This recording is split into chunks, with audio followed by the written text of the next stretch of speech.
Great. Now we can get started. Welcome everyone. God bless you on the 2nd of August, the first Sunday of um, the Dormition fast. The first Sunday. Yesterday was the beginning of the fast, and today is the first Sunday of the Dormition fast. I hope you had a glorious day at church and watching on TV if you didn't get, or on the internet if you didn't get a chance to go, or there wasn't enough space in your parish given the social distancing that we have been doing for a few months because of the pandemic.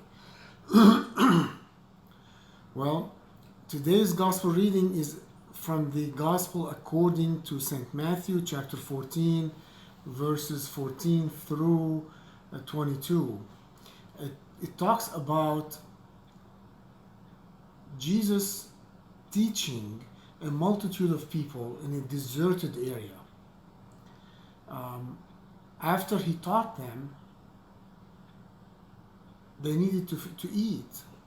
So Jesus asked the disciples, or actually the disciples asked Jesus to send them away so that they can go to the neighboring villages and eat.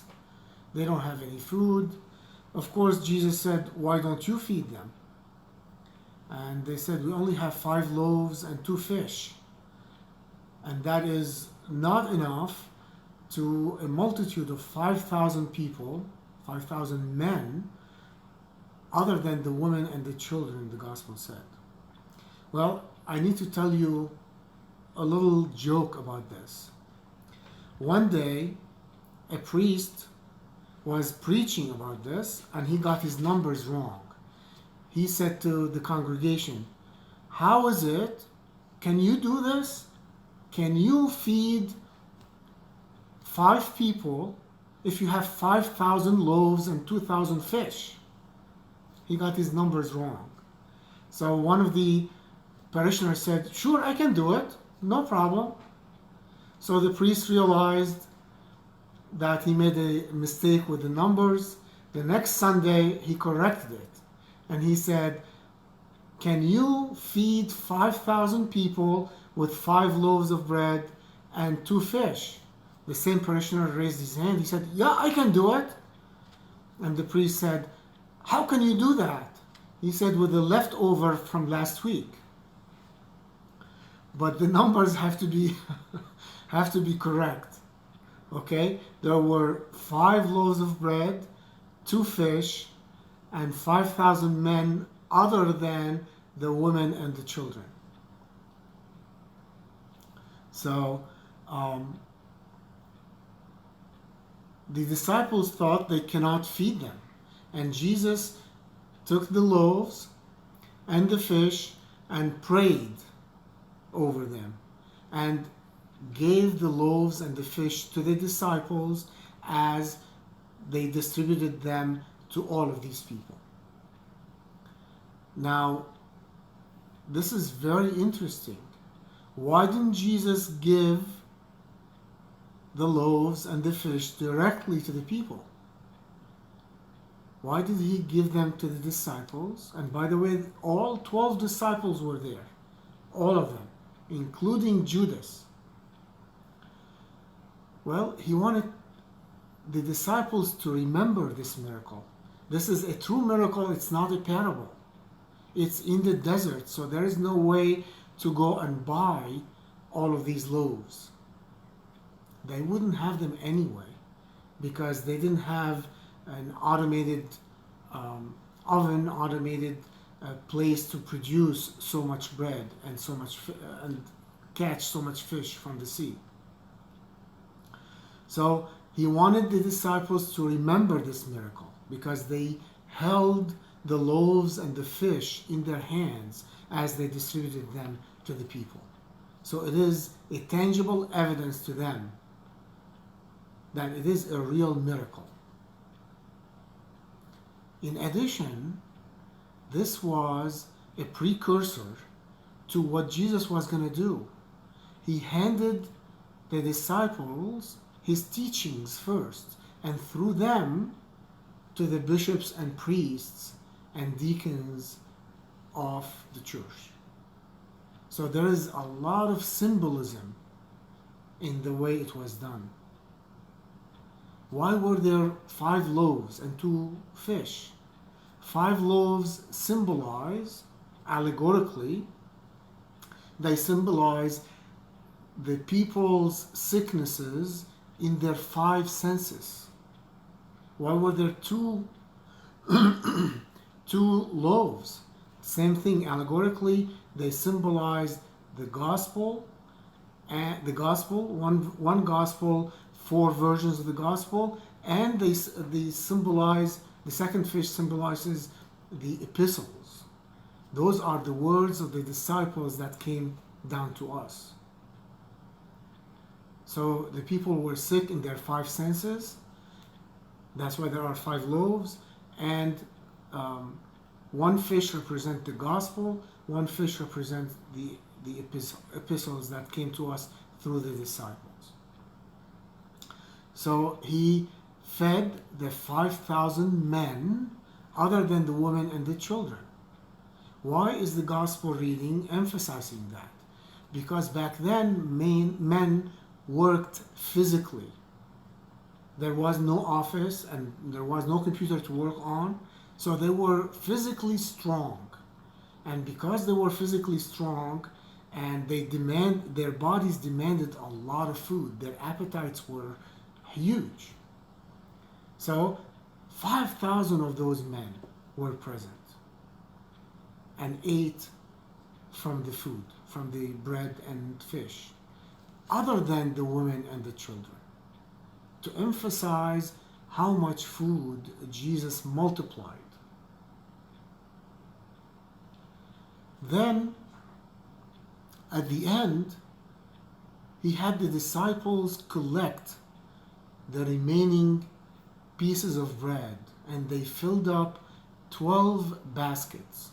Not 11, not 13, 12 baskets, so that every disciple may bring back a basket.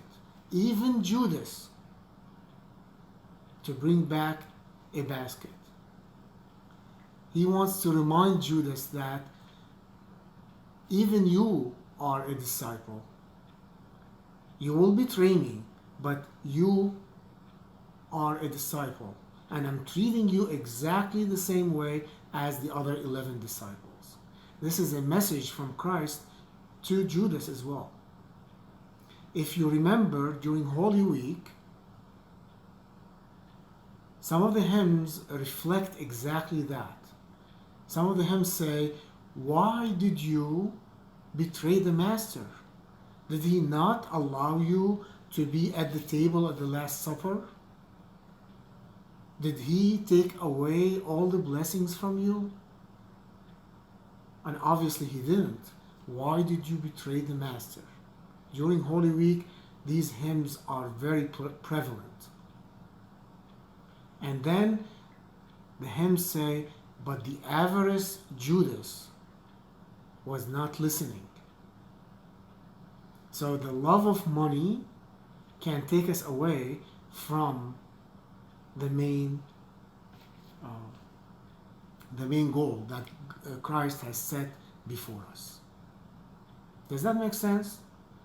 It's very sensical. The teachings of the Orthodox Church are very logical. They connect from one event to the other, from one concept to the other. Very logical, and they are very understandable. There are very few things that are beyond our comprehension. One of them is, how is it one God but 3 persons? How does the Son, how is the Son begotten of the Father and the Holy Spirit proceeds from the Father? How does the mystery happen of the change from bread and wine to body and blood? Those things are beyond our comprehension. But most other things are very logical and connected, and we can understand. Okay. So let's see. What else I need to tell you?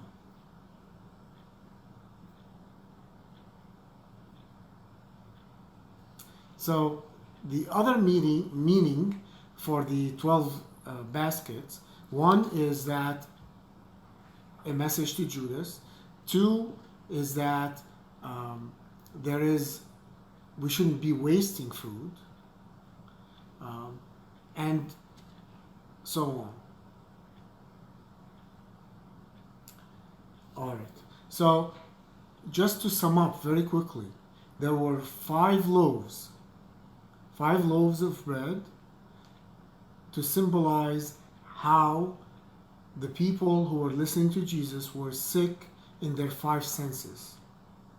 And there were 2 fish, one that represent the gospel, 2 represent the epistles that are coming through the disciples to us, have been coming throughout the ages. Now, it is very important to understand that the sequence of events, how it happened. The sequences of events is that he prayed for them, he taught them, and he healed them, which is exactly what we do in the church right now and have been doing for 2,000 years. The church teaches us, then heals us through the sacraments. The sacrament of baptism, sacrament of chrismation, sacrament of holy unction. And when we become Orthodox, we continue to sin sometimes despite our best efforts. So the church continues to heal us through communion, through confession. So the process is that there is teaching, praying, teaching, healing, and the process continues until we go home or until the second coming of Christ. We still do it exactly the same way as Jesus taught us and as he taught the disciples 2,000 years ago.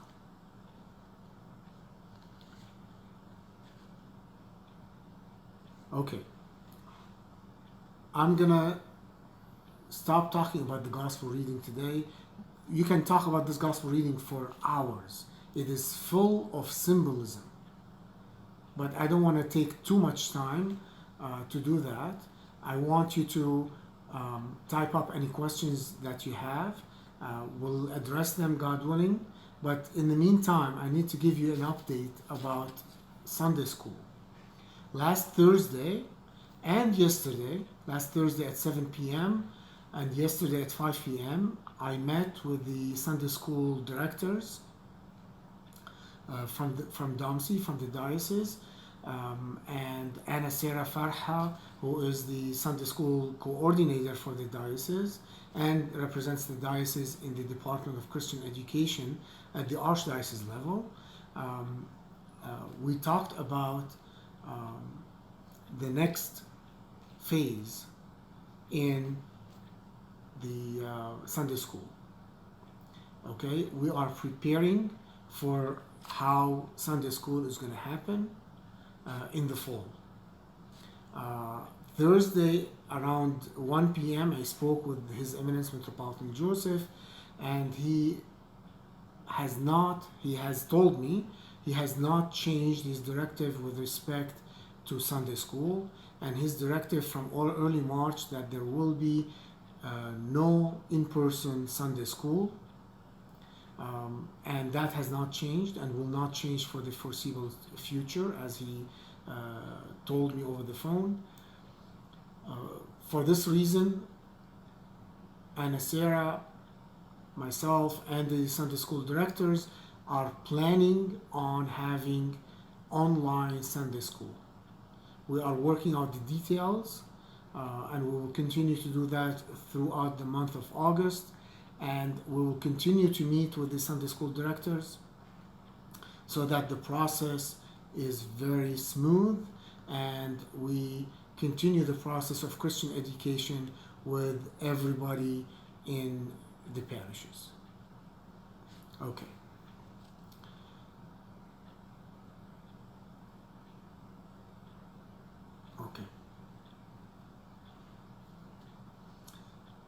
There you go. More comments on the gospel today. Jeremy says he includes us in in his salvation for us. Yes, I agree. That is part of it, and that feed my sheep. That's another way of connecting what he told Peter. If he loves him, he feeds his sheep, and because he loved his sheep, Christ that is, he fed them physically bread and fish through the disciples in today's gospel reading. Wonderful observations, Jeremy. Wonderful. So Jim from Vicksburg. In the last sentence of today's epistle, it says, lest the cross of Christ be emptied of the power. How can the cross of Christ be emptied of the power? What does this mean?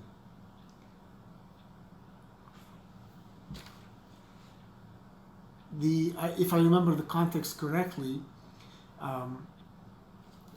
let me get actually, hold on for a second, let me get the epistle.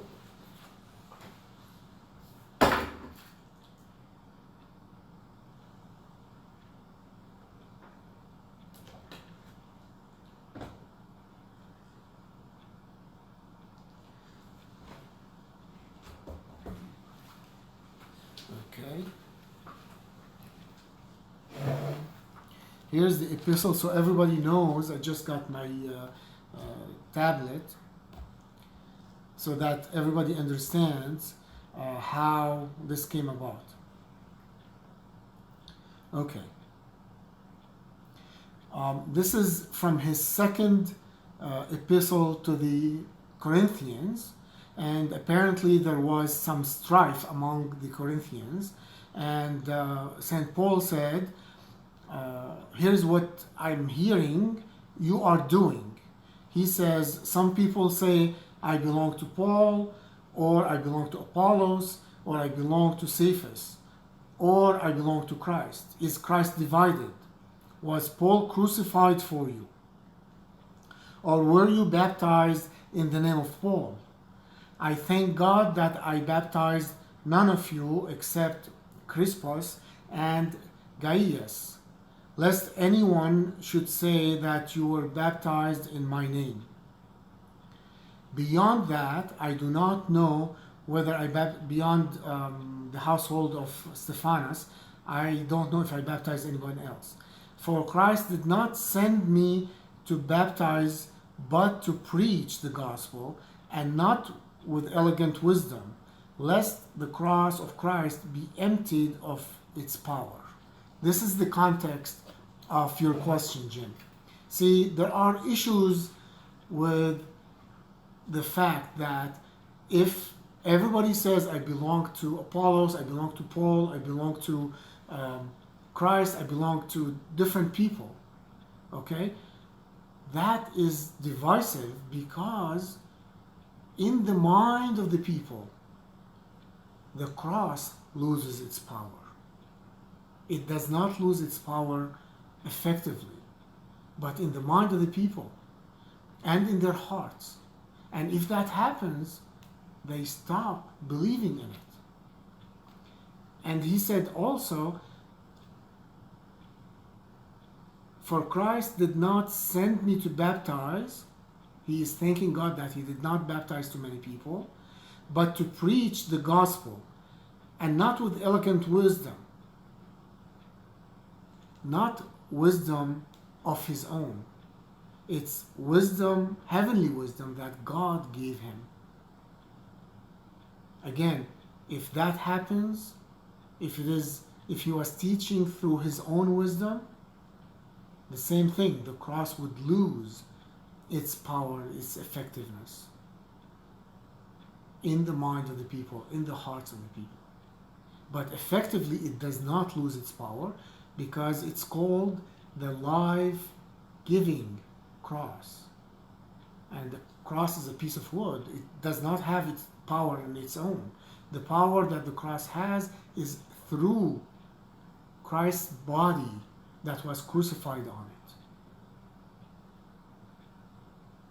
So it is not a real loss of power of the cross. It's losing the power of the cross in the minds of the people and in their hearts. There is nothing that will make the cross lose its power effectively and realistically. Let's see what else.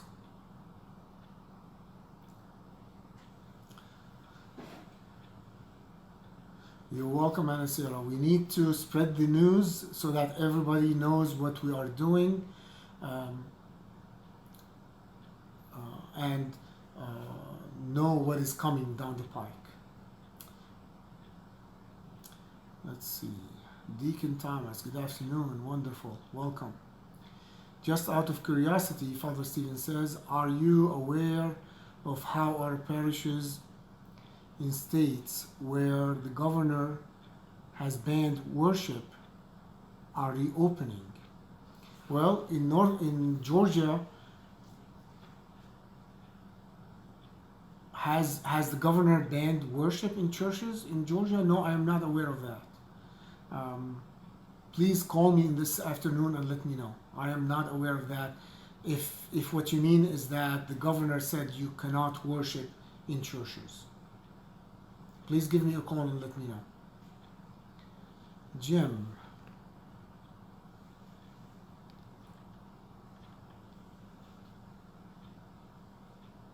Okay, not in Georgia, but in California. Okay, good. I'm glad.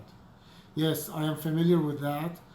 In California, the churches were banned from having services, but thank God in our diocese we don't have such a problem.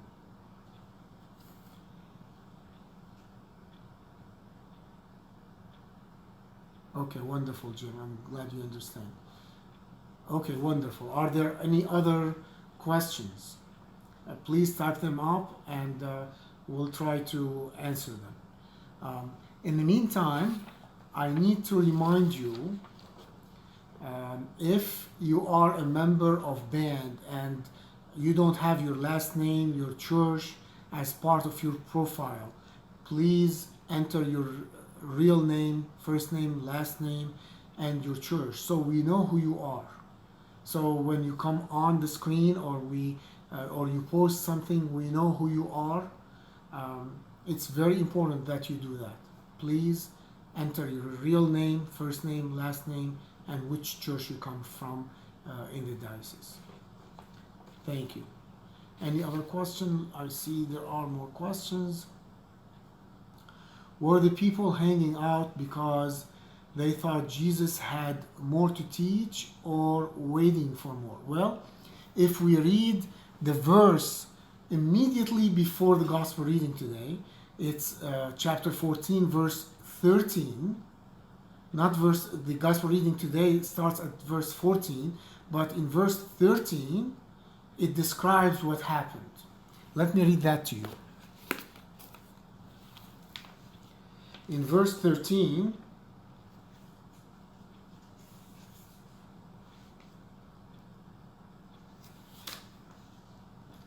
let me find verse 13. Here it is. It says, when Jesus heard it, he departed. When Jesus heard it, he departed from there by boat to a deserted place by himself. But when the multitudes heard it, they followed him on foot from the cities. So the people followed him on foot from the cities, and he went to a deserted place. Now, in verse 14, it starts the gospel reading for today. So they followed him on foot.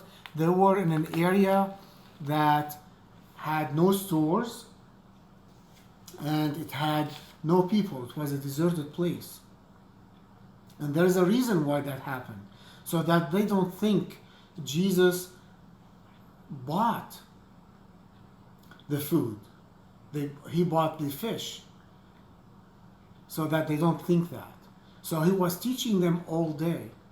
And they were there all day and they were tired after walking a long distance to get to that deserted place. That's why Jesus felt sorry for them and he wanted to feed them. He didn't want to send them to the neighboring villages, which is a long walk, so that they can eat.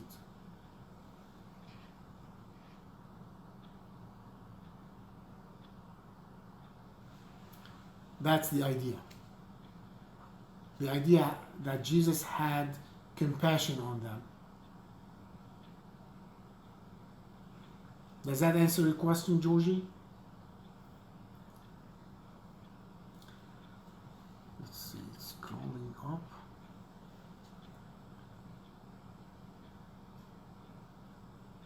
Exactly. They followed him to the middle of nowhere. Hello, Alicia. Welcome. Father John says, good afternoon, Saeed. Now, what is the status of our getting the PDFs of the new edition of the service books as you reviewed in Atlanta? Please give me a call. Let's talk about that. Please give me a call. Let's talk about that, Father John. But you have received books for all of at the fall retreat, or actually at the clergy retreat in January. You do have the books. Okay, you can give me a call and to discuss this further. Any other questions? All right, if there are no more questions, we can end today's live streaming, and we thank God that the hurricane did not hit land, did not hit the area here in South Florida at all. There was some rain, some wind, but nothing major. And I understand further up in the middle of Florida, in Melbourne, also there was nothing. And God willing, it will continue to stay off land so that there will be no damage anywhere. Okay, Jeremy, it is always surprising to me when I hear people claim that Matthew, Mark, and Luke don't say Jesus is God. I'm not sure I understand your comment, Jeremy. It's always surprising to me when I hear people claim that Matthew, okay, there's something missing there in the sentence. If you can clarify, Jeremy. Why did they follow him without bringing food for themselves? Anasia says. Well, in those days, it's not as easy as it is today to get food and eat. Mostly they ate bread, dry bread, and if they were lucky, they were able to eat fish. So nothing was readily available for them. There was no stores along the way. There was nothing in that sort. So they couldn't usually get their own food if they needed it right away. They were very ascetical back then compared to what we have today. Today, if you get hungry, you just walk 5 minutes, you'll find a store or a restaurant, you can buy your food and continue. Convenience store, supermarket, there was nothing like that back then. You had to make your own bread, or somebody would give it to you.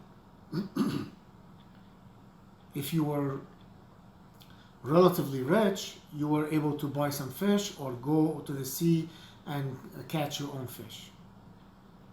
So they lived in a very ascetical life, which was their normal life, which is, compared to today, it's very ascetical. Okay, let's see if Jeremy. It's always surprising to me when I hear people say that Matthew, Mark, and Luke do not say Jesus is God. Well, if today's gospel reading does not say Jesus is God, I don't know what does. Who can multiply 5 loaves of bread and 2 fish to feed 5,000 people in addition to the women and children? If this does not say Jesus is God, I don't know what is. What does? So, and this this true story exists in all 4 gospel versions. All of them have this story, this real story about feeding the 5,000 men other than the women and the children. So, they do say that Jesus is God. Wonderful. Any other question? I'll give you another 30 seconds before we end. Welcome to everybody who joined us after we started. God bless you. We are very happy to have you with us. And welcome to everybody, as always. Wonderful. Thank you so much. God bless you all. We'll see you, God willing, next Sunday. Take care. God bless you. Bye-bye.